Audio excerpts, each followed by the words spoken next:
El aire del restaurante vibraba con el murmullo de los almuerzos de domingo, un ruido alegre que, para mí, se sentía como un cristal a punto de romperse. Eran las 2 de la tarde y estábamos en La Pérgola, el lugar que Javier solía adorar cuando era niño. Ahora, a sus 48 años, apenas levantaba la vista de su teléfono, mientras su esposa Brenda, mi nuera, calculaba el daño de la cuenta. Observé sus uñas, de un rojo agresivo, tamborilear sobre el mantel blanco. Mi nieto Mateo, de 19 años, me miraba con esa preocupación silenciosa que se había vuelto nuestro único idioma. La comida, que había sido abundante y costosa, ahora se sentaba como plomo en mi estómago. No por la digestión, sino por la anticipación. Sabía exactamente lo que vendría después. Brenda llamó al mesero con un gesto exagerado, casi teatral, asegurándose de que las mesas cercanas notaran su impaciencia. Le entregó mi tarjeta de débito, la de mi pensión de 72 años, con un movimiento que sugería que me estaba haciendo un favor monumental. El mesero regresó minutos después, con esa expresión incómoda que solo precede a las malas noticias. «Señora, disculpe, la tarjeta ha sido rechazada. Fondos insuficientes», dijo en voz baja, pero en el silencio que Brenda había creado, sonó como un disparo. Javier levantó la vista, alarmado, no por la falta de fondos, sino por la escena inminente. Mateo se encogió en su asiento. Yo mantuve mi postura, mis manos quietas sobre mi regazo. La cara de Brenda se transformó, pasando del rosa pálido de su maquillaje caro a un rojo furioso que chocaba con sus uñas. Siseó, inclinándose sobre la mesa, asegurándose de que su humillación fuera pública. Una onda expansiva que debía alcanzar a los comensales de la mesa contigua. «¡Qué vergüenza!», escupió, su voz lo suficientemente alta para cortar el murmullo del restaurante. «¿Ves lo que haces, Elisa? Ni para esto sirves. Nos dejas en ridículo a todos». Sentí las miradas de los extraños, algunas con lástima, otras con juicio. Para ellos, yo era la anciana descuidada, la carga. Javier intentó murmurar algo, pero Brenda lo silenció con una mirada fulminante. Ella disfrutaba este poder. «Considéralo el castigo por vivir aquí gratis», concluyó Brenda, su golpe maestro. Esta frase, «vivir gratis», era su mantra, la justificación de cada pequeño abuso, de cada dólar de mi pensión que desviaba a sus lujos. El castigo por ocupar un espacio en la casa que yo misma había comprado en 1995. La casa de 120 metros cuadrados que pagué sola durante 30 años tras la muerte de mi esposo. Ella sostenía mi tarjeta de pensión rechazada, un plástico que representaba mis 40 años como enfermera, mientras su bolso Coach, comprado con ese mismo dinero el mes pasado, descansaba en la silla junto a ella. Ella no sabía que yo había visto el extracto bancario de $450. Javier finalmente habló, pero no para defenderme. «Brenda, por favor, baja la voz. La gente está mirando. Pagaré yo». Pero buscó su cartera con una lentitud que delataba que no tenía intención. O quizás no tenía los medios. Él sabía que su esposa controlaba las finanzas. O más bien, mis finanzas. La tensión era palpable. Un aire espeso y agrio. Mateo miró a su madre con una decepción tan profunda que casi me hizo llorar. Pero yo no lloro en público. No desde que aprendí que las lágrimas solo le dan más munición al abusador. Mi indignación era fría, contenida, esperando el momento adecuado para solidificarse. Con una calma que pareció enfurecer a Brenda aún más, abrí mi cartera. No la cartera de diseñador que ella me había regalado en Navidad, después de comprarla con mi dinero, sino mi vieja cartera de cuero gastado. Ignoré la tarjeta rechazada que Brenda ahora guardaba con desdén en su bolso. Coach. Ese era el objeto pista de su robo. De un compartimiento secreto, saqué un pequeño fajo de billetes, dinero de mis ahorros secretos, los pocos dólares que lograba esconder cada mes vendiendo mis tejidos. Eran billetes, pequeños, arrugados, el testimonio de mi resistencia silenciosa. Puse sobre la mesa exactamente mi parte de los $150 de la cuenta. «Yo pagaré mi parte, como siempre», dije, mi voz serena pero firme. El contraste entre mis billetes arrugados y la opulencia falsa de Brenda no pasó desapercibido para la mesa de al lado.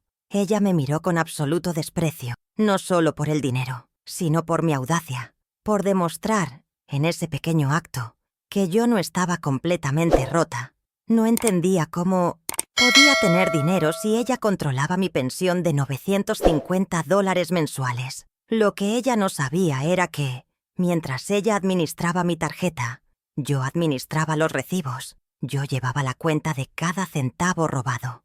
Mientras salíamos del restaurante, Javier empujándome la silla de ruedas que no necesito, pero que Brenda insiste en usar para demostrar mi supuesta fragilidad, sentí el peso de la tarjeta de mi pensión en su bolso. Ese plástico era el símbolo de su control, pero para mí se estaba convirtiendo en la prueba central de mi caso. Brenda caminaba adelante, con la cabeza alta, creyendo que había ganado la batalla del almuerzo. No tenía idea de lo que yo guardaba en mi viejo escritorio, bajo llave. No sabía que su castigo me había dado la última pieza de evidencia que necesitaba. La guerra apenas comenzaba. Brenda cree que mi vida comenzó el día que ella y Javier se mudaron conmigo, temporalmente, hace 2 años. Cree que soy solo la anciana olvidadiza a la que tienen la caridad de cuidar. No sabe nada de los 40 años que trabajé como enfermera, de los turnos dobles que me permitieron levantar esta casa sola. Esta casa de 120 metros cuadrados no es un refugio que ellos me ofrecen. Es el monumento de mi vida, construido con mi sudor mucho antes de que ella supiera cómo pronunciar Coach o Dior. Cada ladrillo de este lugar lo pagué yo, y pagué el precio de la soledad para mantenerlo. Recuerdo perfectamente el día de 1995 en que firmé la hipoteca. Mi esposo acababa de morir, dejándome con un Javier adolescente y un futuro incierto. Sostuve la pluma con la mano temblorosa, mirando la cifra que me ataba por los próximos 30 años. Mis colegas compraban autos nuevos o viajaban. Yo compraba cemento y pagaba intereses. Mientras otras mujeres de mi edad descansaban los fines de semana, yo tomaba turnos extra en la unidad de cuidados intensivos, el olor a antiséptico impregnado en mi uniforme, para asegurarme de que el banco nunca tuviera una excusa para tocar esta puerta. Luego vino el 2010. Javier, mi hijo contador, el que supuestamente debía entender de números, perdió su trabajo. No fue una recesión, fue una mala decisión, pero una madre no juzga, o eso me decía a mí misma. Mateo, mi nieto, acababa de ser aceptado en la universidad. Vi el pánico en los ojos de Javier, la decepción en los de Mateo. Así que fui a mi cuenta de ahorros, la que había guardado celosamente para mi propia jubilación, y retiré $25,000. Pagué la matrícula de Mateo, sus libros, su primer año. Es una inversión, le dije a Javier, esperando que entendiera el peso de la palabra. Avancemos al 2022. La puerta sonó, y allí estaban Javier y Brenda, rodeados de maletas, con sonrisas tensas. «Solo temporalmente, mamá», dijo Javier, «hasta que nos recuperemos». Brenda ya estaba mirando mi sala de estar como si fuera un espacio de almacenamiento para sus ambiciones. Ella, gerente de tienda, traía consigo el aire de superioridad de quien cree merecerlo todo sin haber pagado por nada. El temporalmente se convirtió en 6 meses, luego, en 1 año. Sus cosas empezaron a reemplazar las mías. Mis fotos antiguas fueron guardadas en cajas para hacer espacio a sus trofeos de supuestos éxitos. Pronto, el temporalmente se convirtió en una ocupación. Brenda decidió que yo necesitaba administración. «Tú no te preocupes por el dinero, suegra. Yo me encargo», dijo un día, extendiendo la mano para tomar la tarjeta de mi pensión de $950 mensuales. Yo era enfermera. Yo sé administrar un presupuesto de guerra. Pero Javier asintió. «Es más fácil, mamá. Déjala ayudarte». Y yo, por evitar el conflicto, por mantener la paz en mi propia casa, cedí. No sabía que estaba firmando mi sentencia de aislamiento, entregando la llave de mi independencia financiera a la persona menos indicada. Y entonces comenzaron los microabusos, tan sutiles al principio que dudé de mi propia percepción. Empezaron con el control remoto.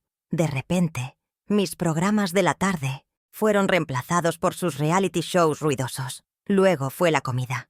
Yo, que había cocinado para un batallón durante décadas, ahora recibía mi comida fría, servida con un suspiro de impaciencia, si es que se acordaban.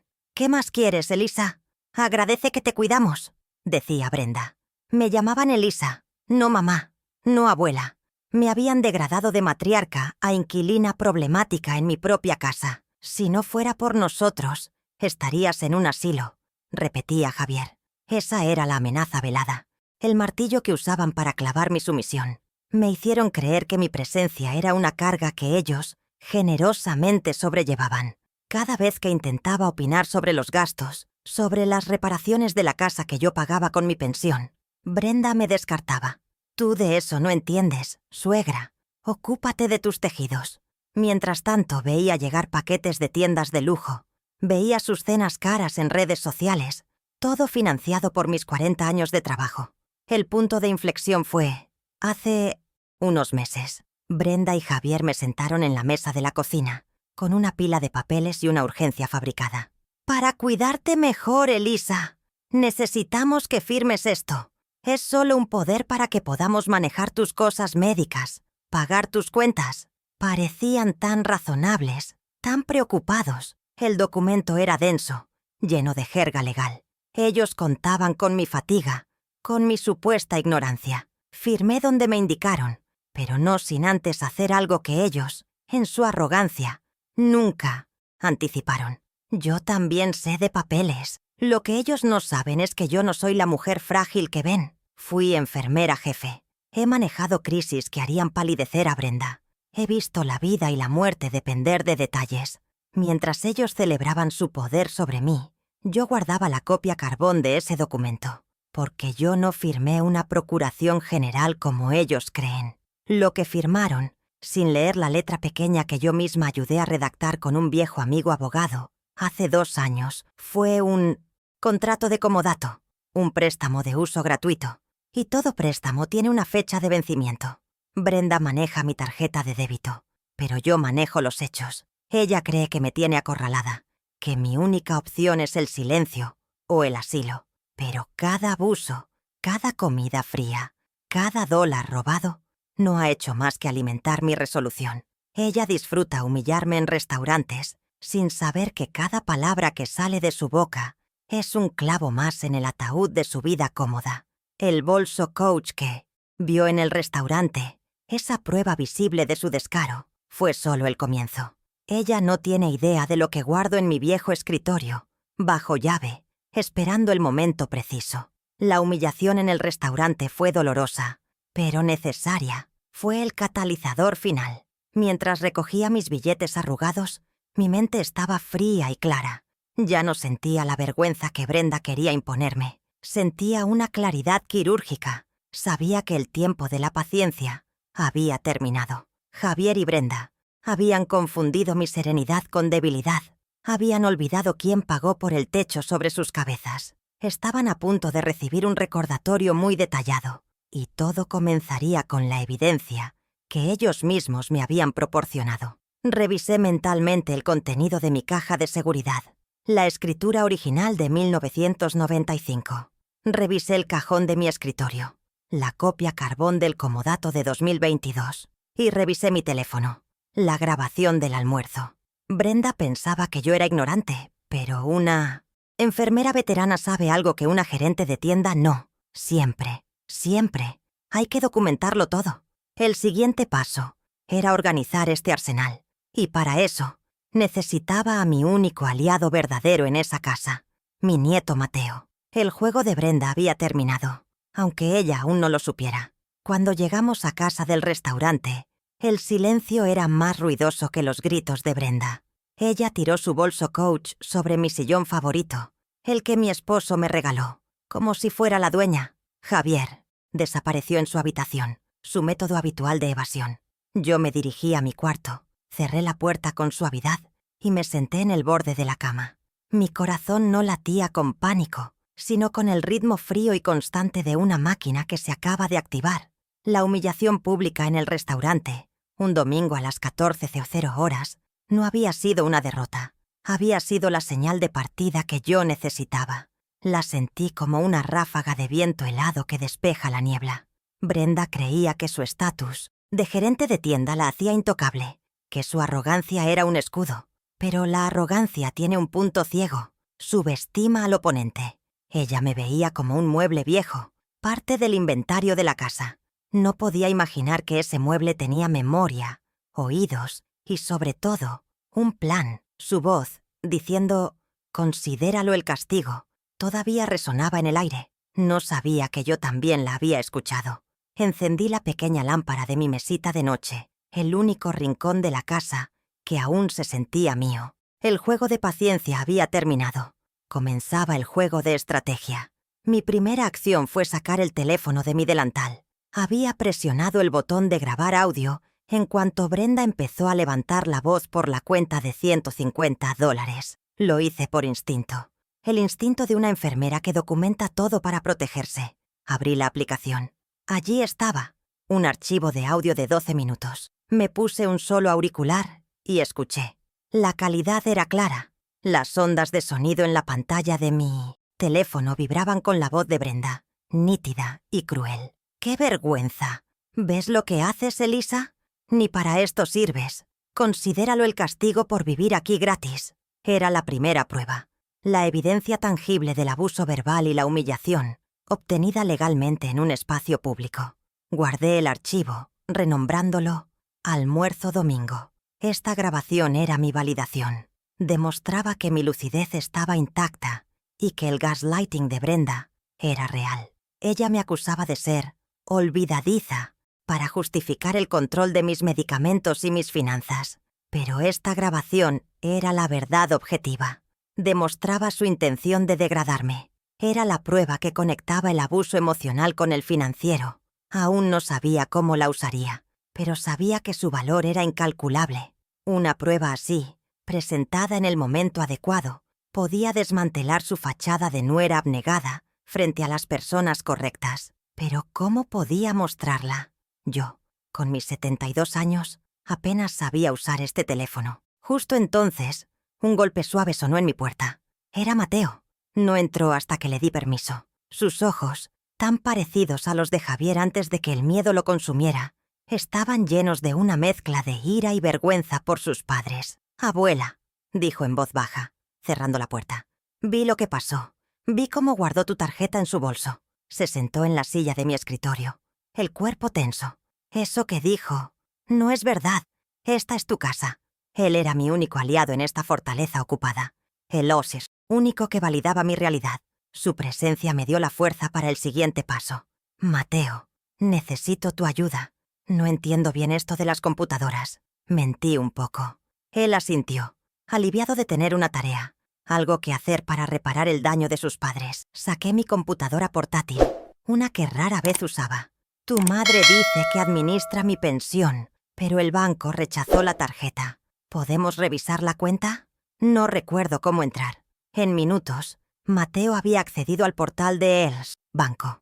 Dijo que usó la opción de recuperar contraseña con mi correo electrónico, algo que Brenda y Javier, en su descuido, nunca habían pensado en bloquear. Lo que vimos en la pantalla me heló la sangre, a pesar de que ya lo sospechaba. Los últimos 6 meses de extractos bancarios eran un mapa del saqueo. Mi pensión de $950 mensuales desaparecía en cuestión de días, pero no en servicios básicos ni en mi comida. Eran gastos hormiga que se convertían en un monstruo. Mateo abrió una de Mathematics, las facturas detalladas.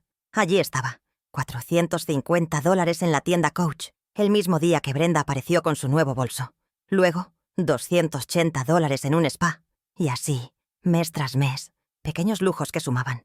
«¿Dior, abuela?», preguntó Mateo, su voz quebrada. «Sigue buscando cariño», le dije, mi voz serena.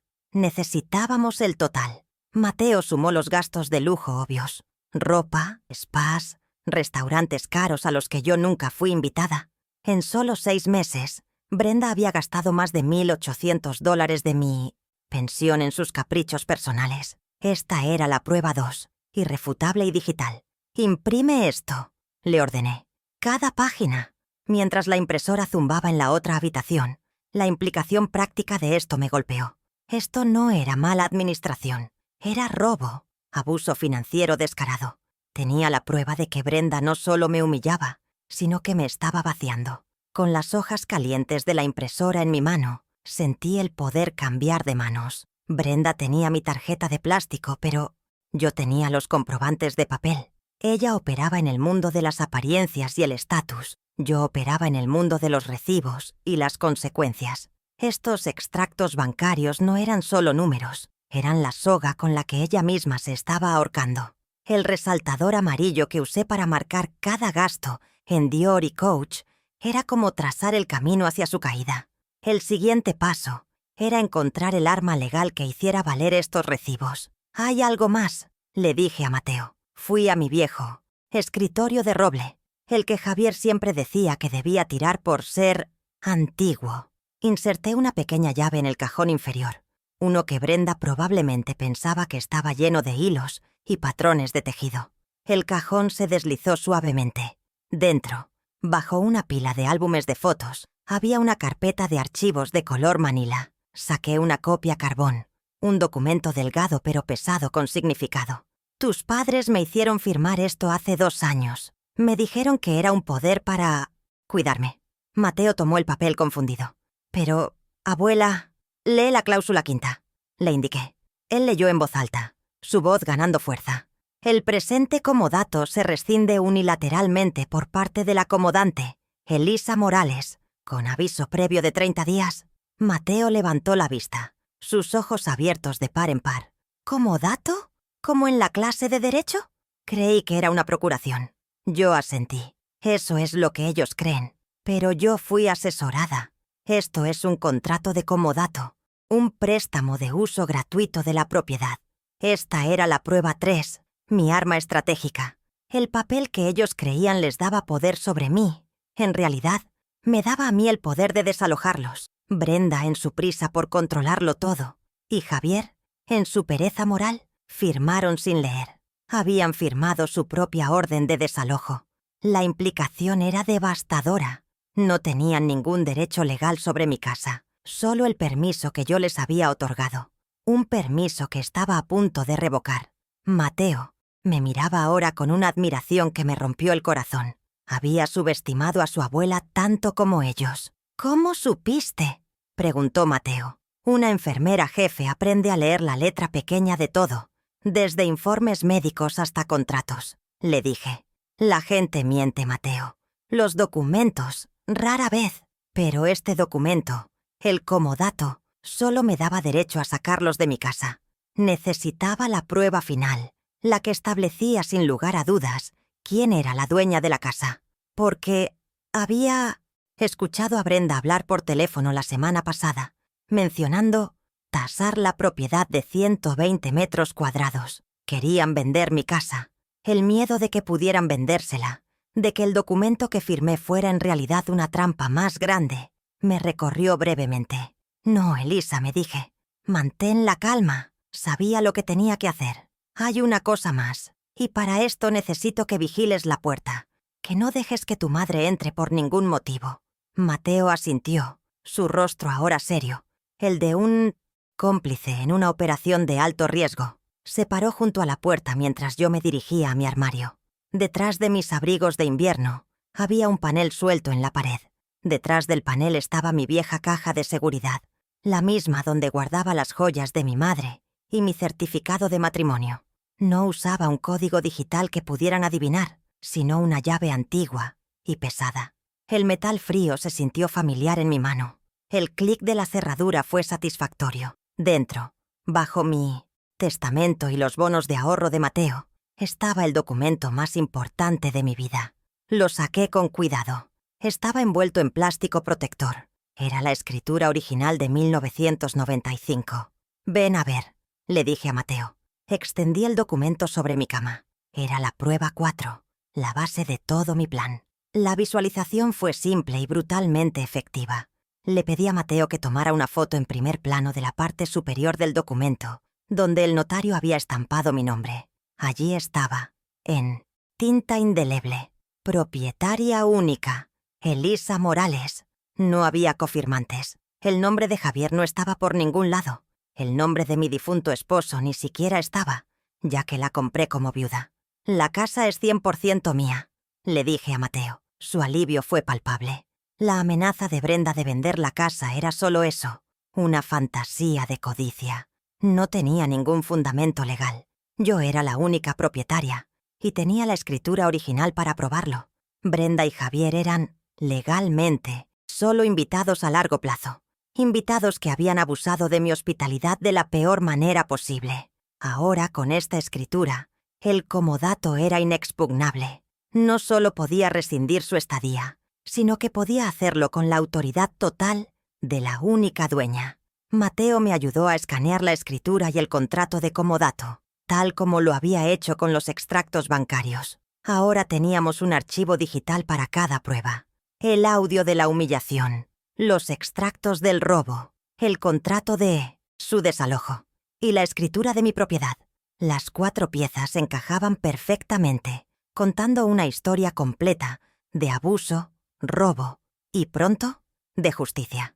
Miré la pila de papeles impresos sobre mi cama, mi arsenal, mi competencia oculta, los 40 años de guardar cada recibo, cada contrato. Finalmente iban a dar frutos. «Abuela, eres increíble», susurró Mateo. Le puse una mano en el brazo. «No soy increíble, Mateo. Solo soy meticulosa. Y estoy cansada. Estaba cansada de que me sirvieran la comida fría. Estaba cansada de que me quitaran el control remoto. Estaba cansada de que me robaran mi pensión y mi dignidad». Brenda y Javier habían construido su vida cómoda sobre la suposición de mi debilidad. Iban a descubrir que habían construido sobre cimientos que no les pertenecían y que la verdadera dueña estaba a punto de reclamar su propiedad. Ahora tenía las pruebas, pero las pruebas por sí solas no eran suficientes. Necesitaba que un profesional validara mi estrategia. Necesitaba asegurarme de que mi plan silencioso fuera legalmente sólido. Brenda podía ser arrogante, pero yo no cometería el error de ser imprudente. El siguiente paso no era confrontarlos. El siguiente paso era una consulta. Saqué una tarjeta de visita de mi viejo escritorio, una que había guardado durante 2 años. Doctora Salas, abogada. Era hora de hacer la llamada. El plan comenzaba a tomar forma en mi mente. No sería una explosión emocional, sería una demolición controlada. Brenda quería jugar a la dueña de la casa. Yo le recordaría quién era la propietaria.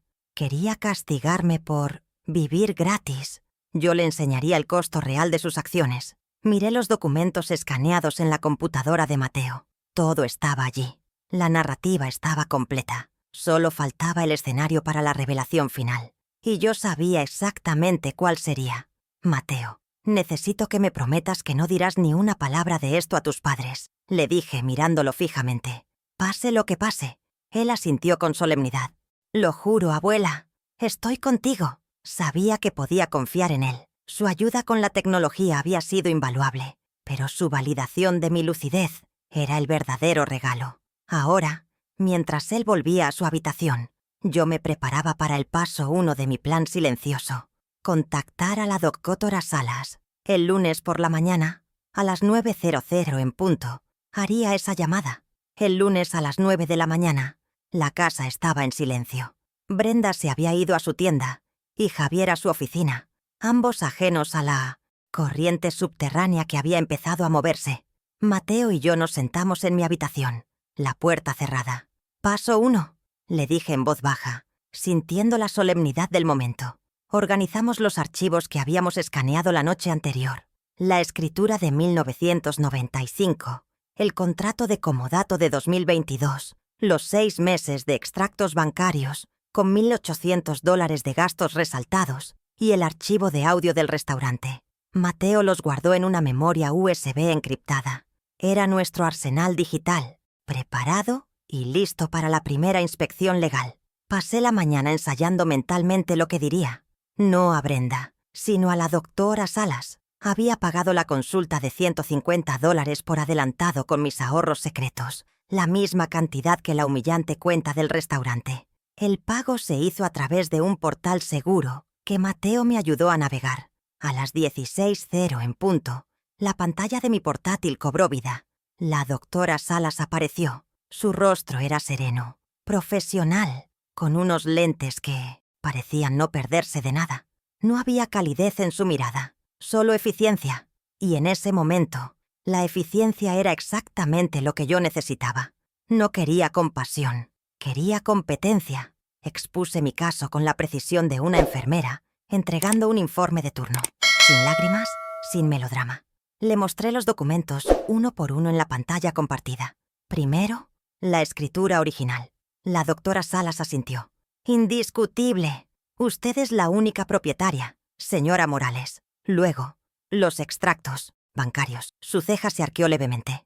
Abuso financiero, claro. Esto establece la mala fe de la contraparte. Muy útil. Luego, el audio. Considéralo el castigo. La abogada guardó silencio un momento. Crueldad.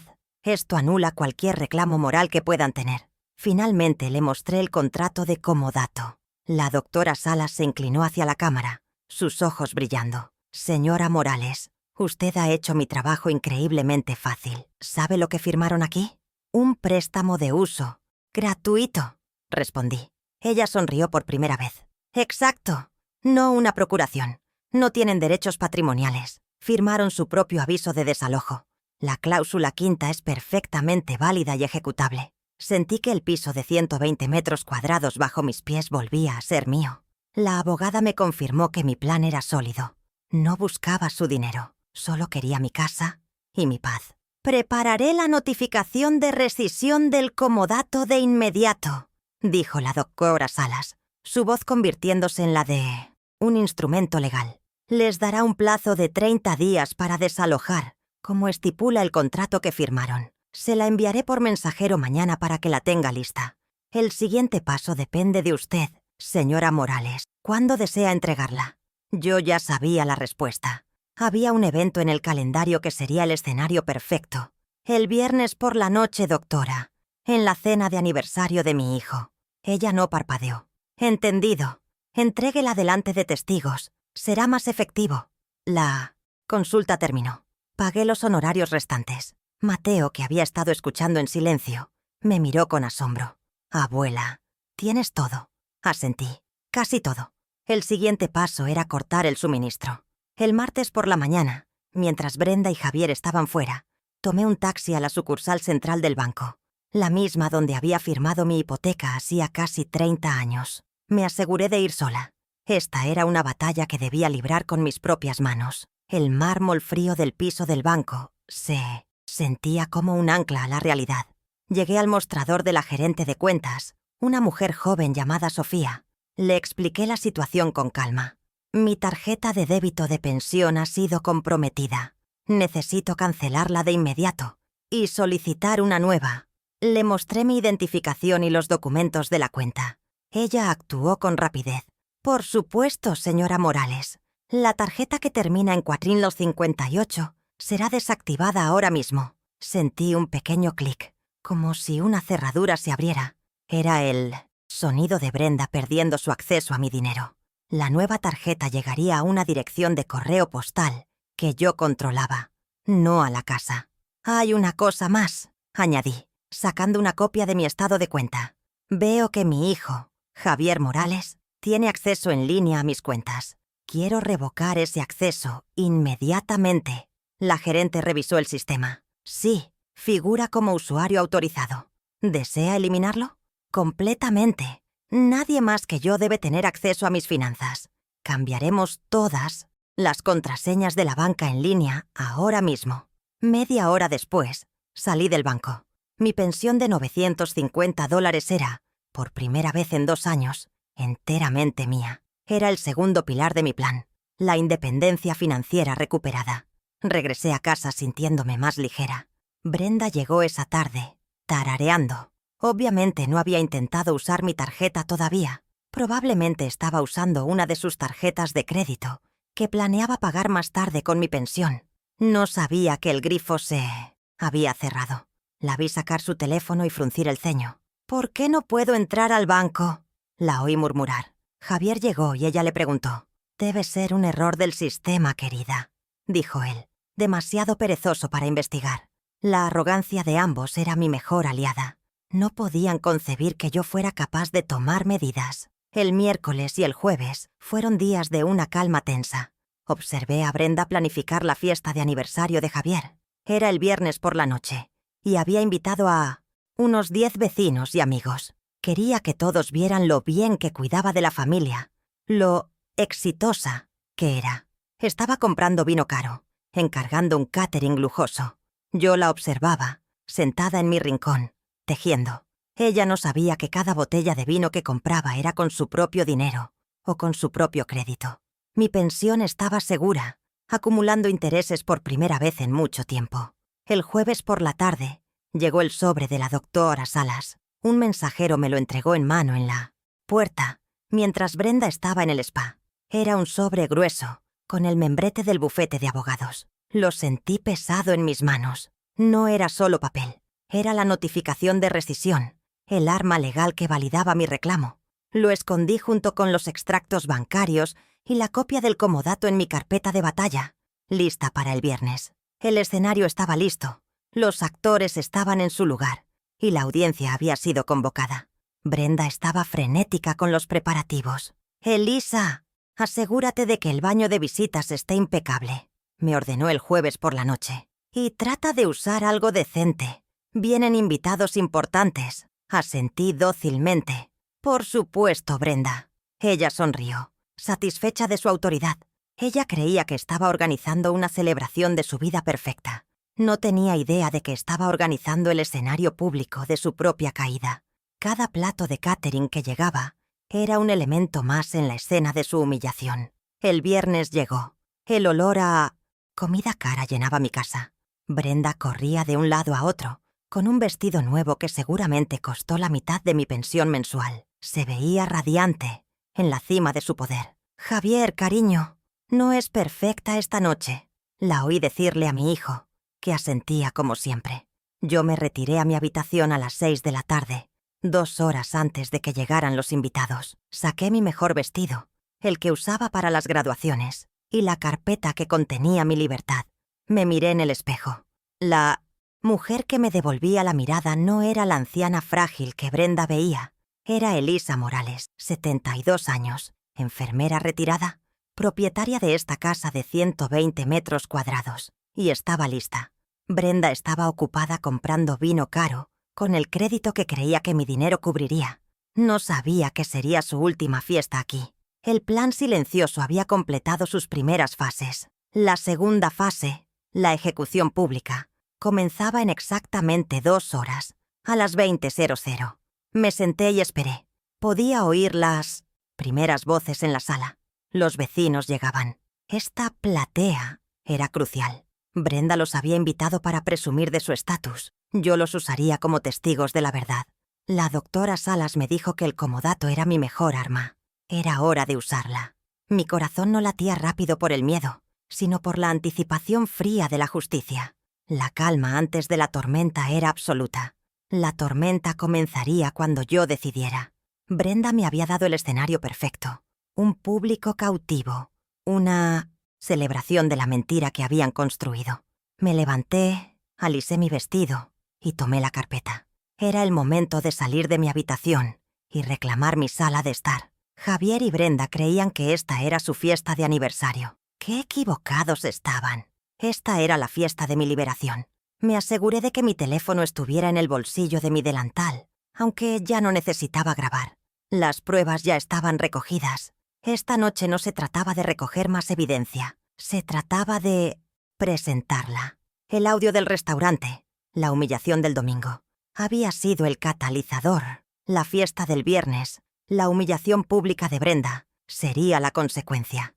La música se detuvo brevemente y oí a Brenda reír, un sonido agudo y falso que siempre me había irritado. Estaba contándole a los vecinos lo difícil que era cuidarme.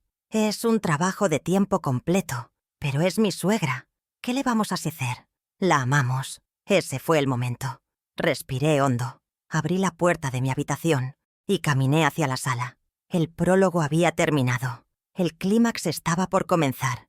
Eran las 5 de la tarde del viernes, apenas 3 horas antes de que comenzara la gran cena de aniversario. La casa olía a vino caro y a una salsa que yo no había preparado. Observaba desde la ventana de la cocina, mi puesto de vigía, mientras la camioneta del catering se estacionaba frente a nuestra puerta. Brenda salió al porche, con su vestido de anfitriona ya puesto, gesticulando con impaciencia para que los repartidores bajaran las bandejas de plata. Ella quería que todo el vecindario viera la opulencia que estaba financiando, sin saber que la fuente de esa financiación se había secado 48 horas antes. Yo permanecía inmóvil, mi corazón latiendo con una calma gélida. El supervisor del catering, un hombre con un portapapeles, se acercó a ella. Vi que le entregaba la factura final. Brenda, con un aire de fastidio, como si pagar fuera una molestia por debajo de su estatus, abrió su bolso Coach, buscó su propia cartera, pero luego, con una sonrisa displicente, sacó la mía, la que contenía mi tarjeta de pensión, ahora cancelada. Se la entregó al hombre, esperando que él se maravillara de su generosidad. Javier estaba a su lado, asintiendo, ajeno a la bomba de tiempo que yo había activado el martes en el banco.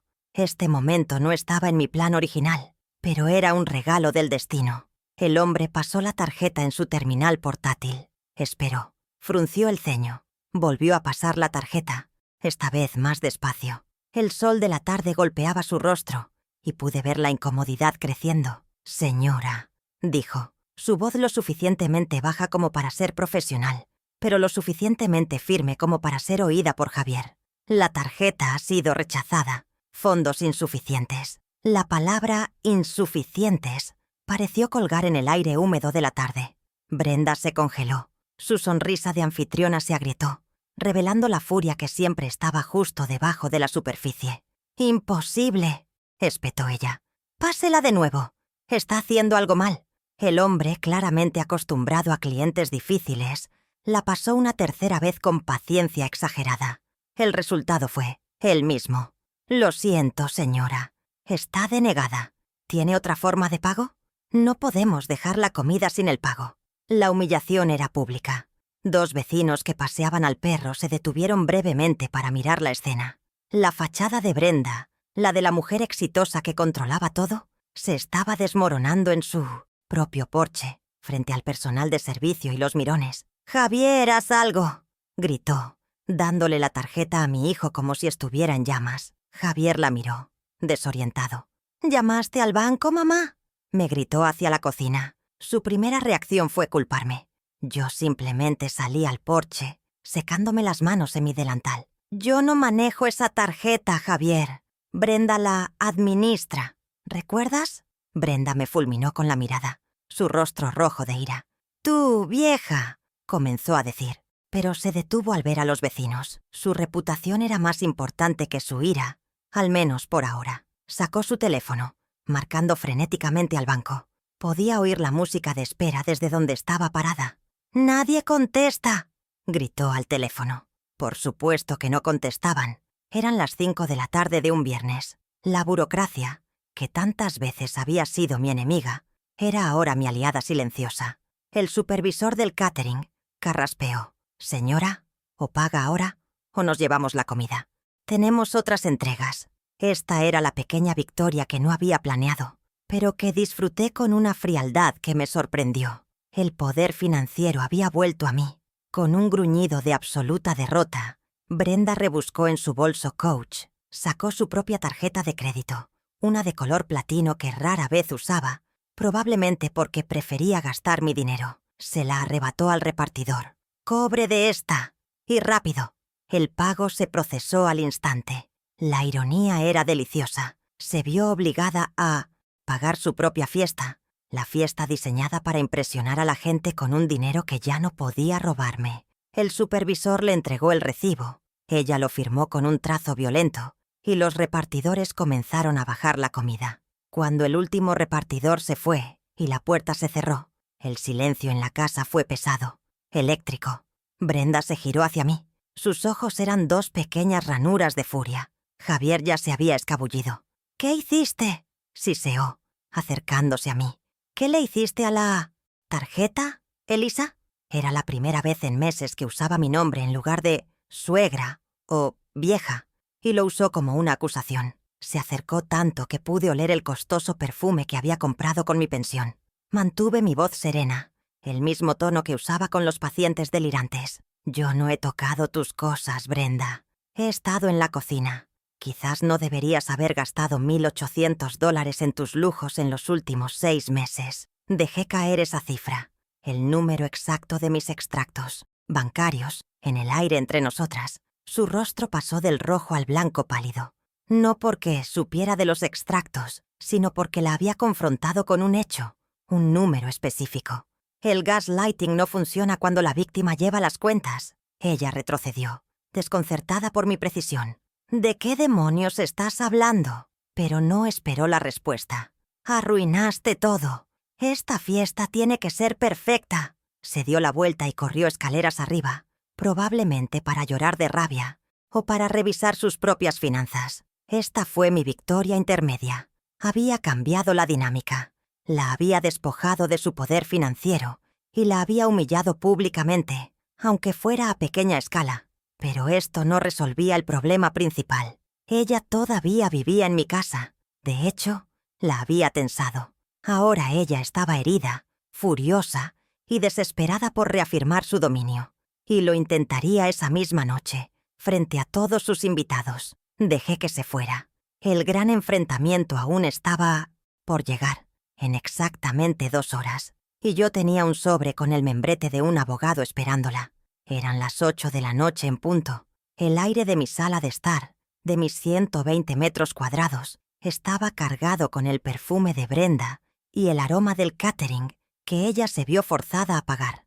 Los 10 invitados, vecinos que conozco desde hace 20 años, y algunos amigos de Javier que me miraban con lástima, llenaban el espacio. Esta era la platea que Brenda había elegido para su gran actuación. Sostenía una copa de vino, el que había pagado con su propia tarjeta de crédito, y se preparaba para el brindis. Javier estaba a su lado, pálido y sudoroso desde el incidente con la tarjeta de la tarde, tratando de sonreír. Mateo estaba en un rincón, con su teléfono en la mano, esperando mi señal.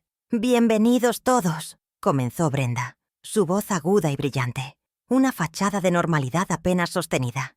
«Estamos aquí para celebrar a mi maravilloso esposo, Javier». Hizo una pausa, buscando los aplausos, que fueron escasos. «Y también para celebrar a la familia, porque, como saben, cuidar de nuestros mayores es un trabajo de tiempo completo», me señaló con su copa. «Elisa sabe lo difícil que puede ser, ¿verdad, suegra?» Los vecinos me miraron. Algunos asintieron con compasión, creyendo su farsa de nuera sacrificada. «Es un desafío, pero lo hacemos con amor y paciencia». Su mirada sobre mí era cualquier cosa menos amorosa. El ambiente se volvió incómodo. Ella estaba usando mi presencia como un trofeo de su propia generosidad. Había llegado el momento. Brenda, sintiéndose en control después de su brindis, se volvió hacia mí con una orden. «Elisa, querida, se nos acabó el hielo para las bebidas. ¿Por qué no vas a la cocina a traer más?» Todos los ojos se posaron en mí. Esperaban que la anciana frágil obedeciera. Este era su error de cálculo final. Me enderecé en mi silla, sintiendo el peso de la carpeta que había dejado en el asiento de al lado. No me levanté. La miré directamente, cortando el murmullo de la chavitación con mi calma. «No», dije. Mi voz no fue alta, pero fue clara, y resonó en el silencio que se creó de inmediato. Javier se congeló con la copa a medio camino de su boca. Brenda parpadeó, su sonrisa flaqueando. «¿Qué dijiste?» «Dije que no, Brenda», repetí, mi tono sereno pero inquebrantable. «No voy a traer hielo, pero ya que tengo la atención de todos, hay algo que sí quiero compartir». El color desapareció del rostro de Brenda. El reverso intermediario de la tarde la había dejado paranoica. Ahora su paranoia estaba justificada. Los 10 invitados nos miraban como si estuvieran en un teatro, pasando de la comedia social al drama de suspenso. «Primero», continué, «quiero que escuchen algo. Es una pequeña grabación del almuerzo del domingo pasado. Mateo, por favor». Le di una señal a mi nieto. Él asintió, su rostro serio. Levantó su teléfono y presionó «reproducir». No era un audio ruidoso, pero, en la sala silenciosa, la voz de Brenda llenó cada rincón, clara como el cristal. Se escuchó el murmullo del restaurante, y luego su voz, siseante y cruel. «¡Qué vergüenza! ¿Ves lo que haces, Elisa? Ni para esto sirves. Considéralo el castigo por vivir aquí gratis». El audio terminó. Silencio total. El impacto fue inmediato y visceral. Nuestros vecinos, La señora Rodríguez del 3B y el señor Campos de la casa de al lado se miraron con horror. Sus rostros, que antes me miraban con lástima, ahora miraban a Brenda con una nueva comprensión. Habían escuchado la verdad desnuda del abuso, la crueldad que se escondía detrás de la fachada de cuidadora amorosa. Javier se puso blanco como el papel. Brenda abrió la boca, pero no salió ningún sonido. Esta era la prueba 1, la verdad de su carácter, expuesta por su propia voz. Su reputación, su activo más preciado, acababa de recibir el primer golpe mortal. «Eso», tartamudeó Brenda, tratando de recuperarse. «Eso está editado. Está sacado de contexto. Está loca. Les digo». Pero la autenticidad del veneno en su voz era innegable. Antes de que pudiera formular una defensa coherente, pasé a la siguiente prueba. Tomé la carpeta de mi regazo y saqué los extractos bancarios que Mateo había impreso, las hojas con las marcas de resaltador amarillo. Hablando de vivir gratis, Brenda, me preguntaba si disfrutaste tus compras el mes pasado. Levanté la primera hoja para que los invitados más cercanos pudieran verla. Por ejemplo, este bolso Coach de $450, comprado el día 5, o los $280 en el spa de lujo, el día 10. La sangre había abandonado completamente el rostro de Javier. Él, el contador, el que supuestamente debía entender de números, me miraba con pánico. Brenda intentó arrebatarme los papeles. «No tienes derecho», pero yo los sostuve con firmeza. «En los últimos 6 meses, Brenda, has gastado exactamente $1,800 de mi pensión, de $950 mensuales en tus lujos personales. Dior, Coach, cenas en restaurantes a los que nunca fui invitada». Dirigí mi mirada a Javier. «¿Tú lo sabías, hijo? ¿Sabías que mientras me servían comida fría, tu esposa usaba mi dinero para esto?» Javier no pudo sostener mi mirada. La prueba 2 había establecido el móvil y el método. Robo sistemático. «¡Estás loca!», gritó Brenda finalmente, encontrando su voz. Era su única defensa. «Mentirosa. Javier y yo tenemos poder sobre esta casa. Tenemos los papeles que lo prueban. Javier, dile». Ella apeló a mi hijo, pero él estaba, paralizado por la cobardía moral. Brenda se dio cuenta de que estaba sola. «Nos diste poder sobre tus cosas porque estás senil. Esta casa es de Javier tanto como tuya». Ese fue el error que estaba esperando. La arrogancia la hizo confesar su objetivo final, la propiedad. Los vecinos retrocedieron un paso, dándose cuenta de que esto era más que una pelea familiar. Era un despojo. «¿Poder sobre esta casa?», pregunté, mi voz más fría que el hielo que ella me había pedido. Saqué el segundo documento de mi carpeta. Era la copia carbón, la que ellos habían firmado con tanta suficiencia hacía 2 años. «¿Te refieres a este documento?», se lo mostré. Ella lo miró, confundida por un segundo. «Sí, ese. El poder que nos diste». Yo negué con la cabeza lentamente. «Brenda, tú eres gerente de tienda. Javier es contador. Y ninguno de los dos leyó la cláusula 5. Los invitados se acercaron instintivamente. Le entregué el papel a la señora Rodríguez, una mujer justa. «¿Podría leer la cláusula 5 en voz alta, por favor?». La señora Rodríguez se puso sus lentes. «Claro, Elisa». Carraspeó y leyó. «El presente comodato se rescinde unilateralmente por parte de la comodante, Elisa Morales, con aviso previo de 30 días». Dejó de leer y me miró. «¿Comodato?». Yo asentí. «Así es. Lo que Brenda y Javier firmaron no fue una procuración general para controlar mi vida. Fue un contrato de comodato, un préstamo de uso gratuito de mi propiedad.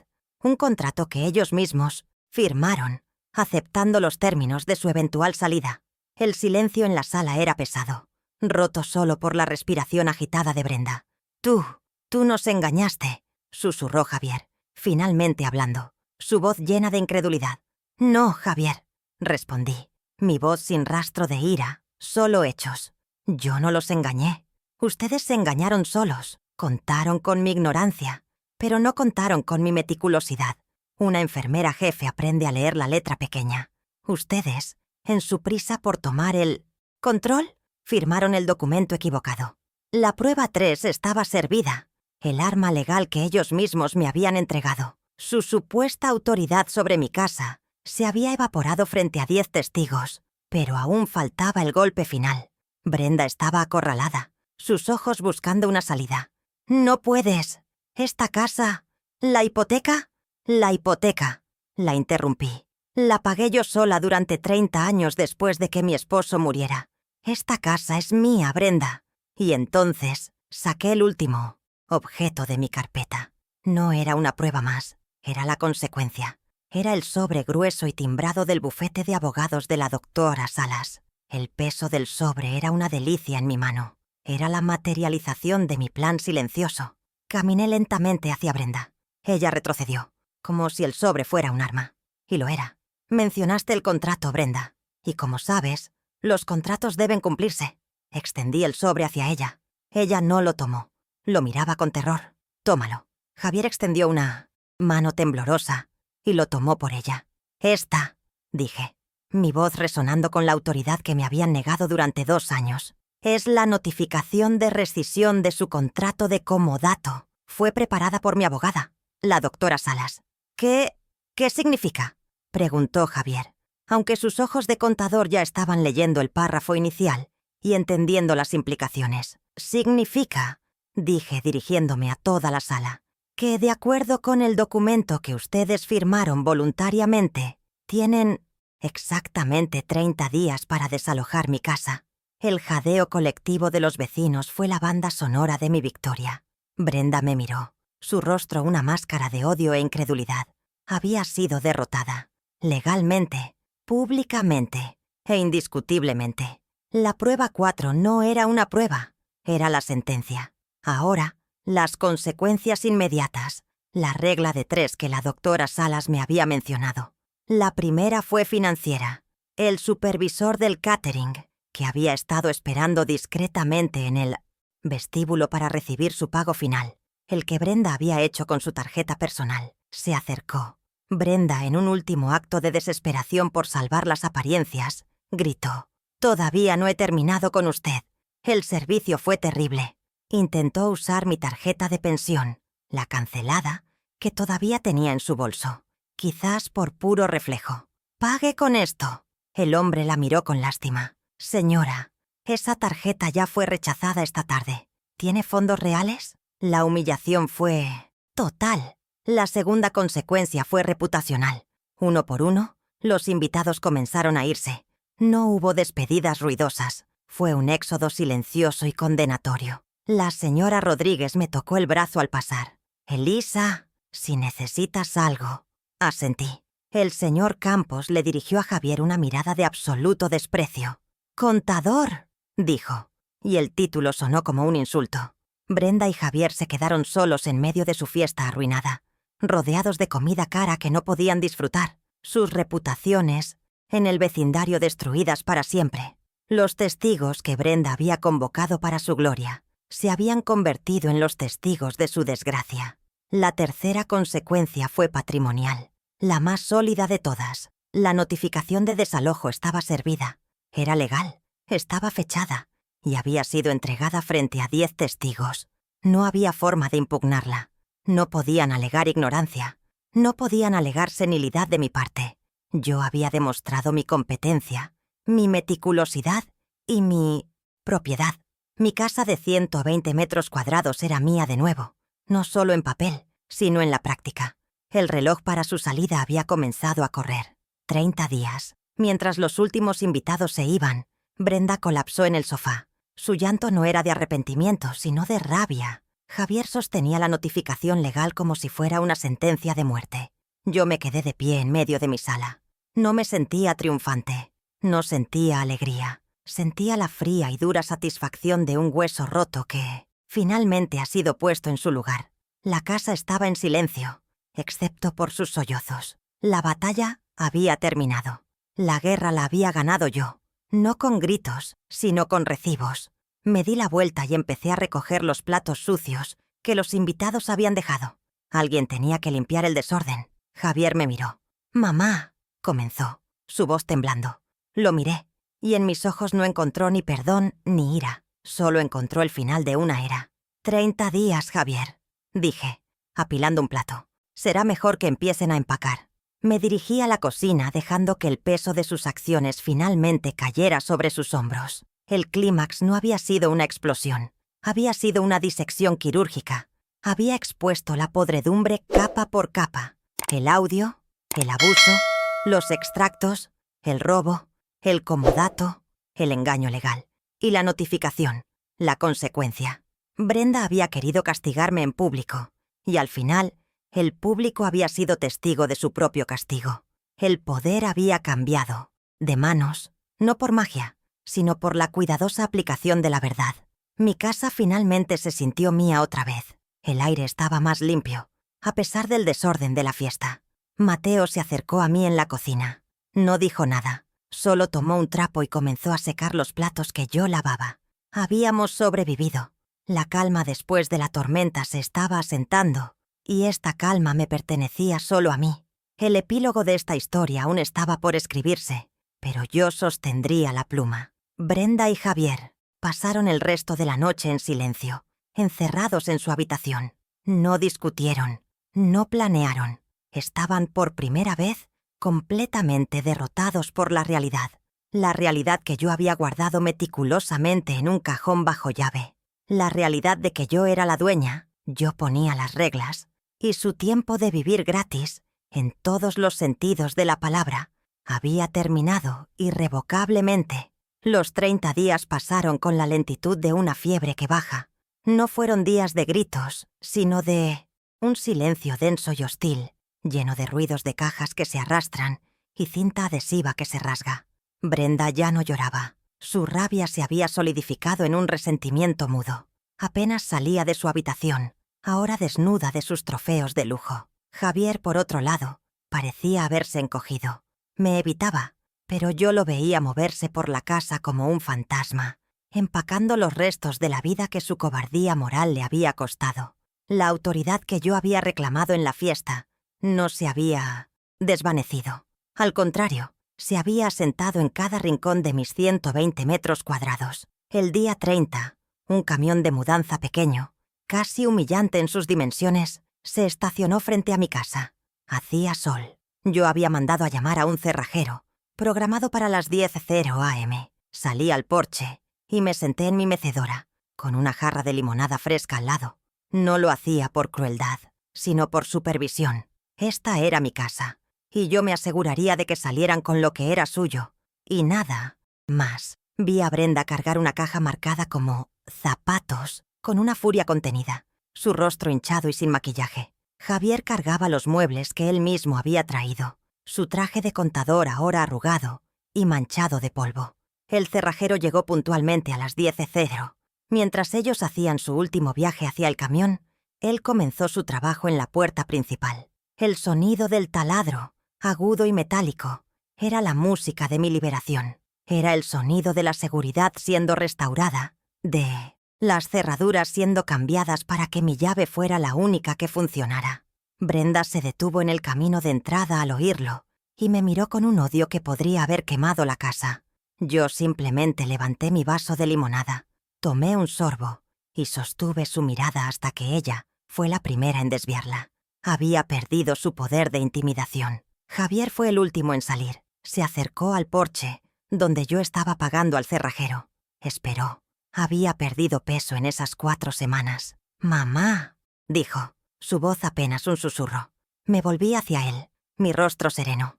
No era el momento para la ira, sino para las reglas. Él había permitido el abuso, la había secundado con su silencio, pero seguía siendo el padre de Mateo. «Javier», le dije, mi voz firme, estableciendo los nuevos límites de nuestra relación.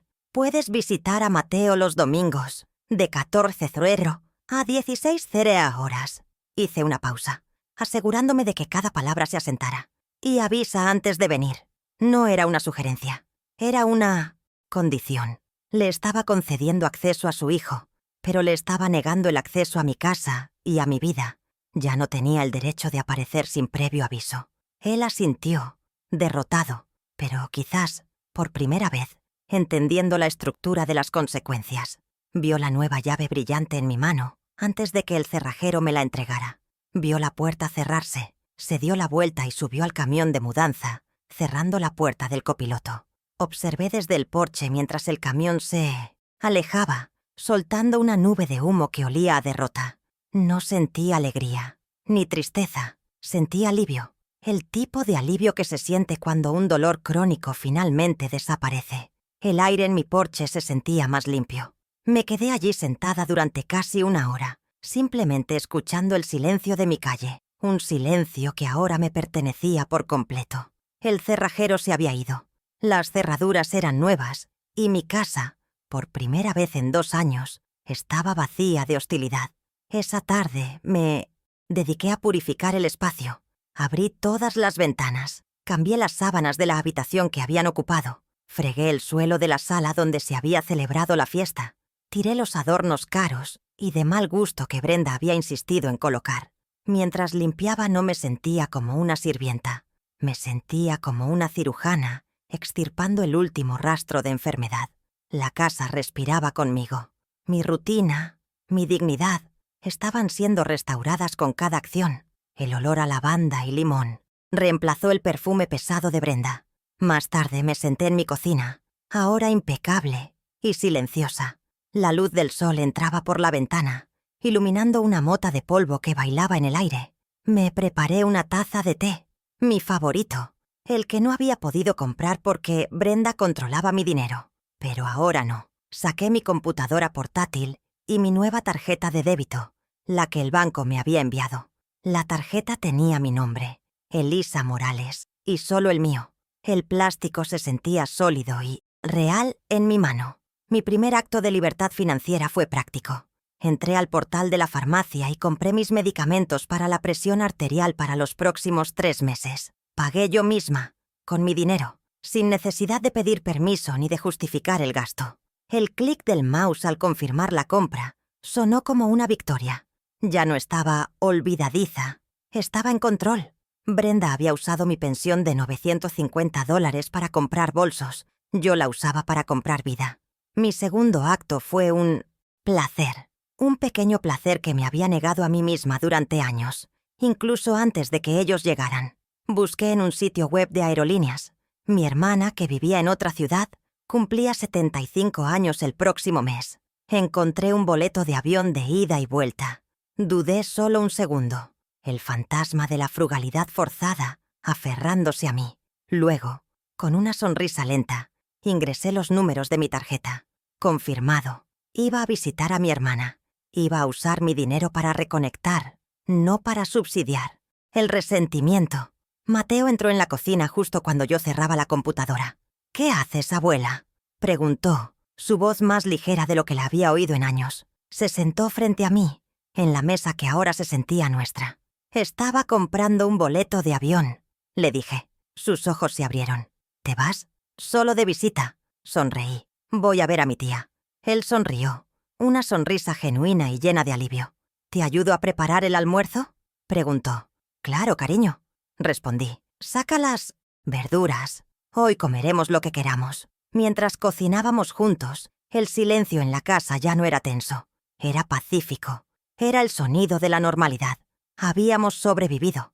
Yo había recuperado mi casa, mis finanzas, mi libertad y mi dignidad. La partida de Javier y Brenda no fue un final, fue una restauración.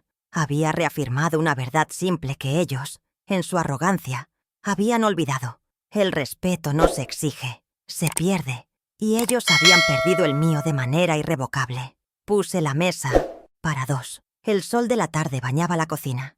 Miré por la ventana, hacia el porche donde las cerraduras nuevas brillaban. Brenda había creído que mi castigo era vivir allí, ser una carga en la casa que, según ella, me habían dado por caridad. Pero mientras el camión de mudanza desaparecía en la distancia, ella finalmente había aprendido la lección, la que yo siempre supe. Aprendió que el verdadero castigo es subestimar a la mujer que pagó, con 30 años de trabajo, por cada ladrillo de esa casa.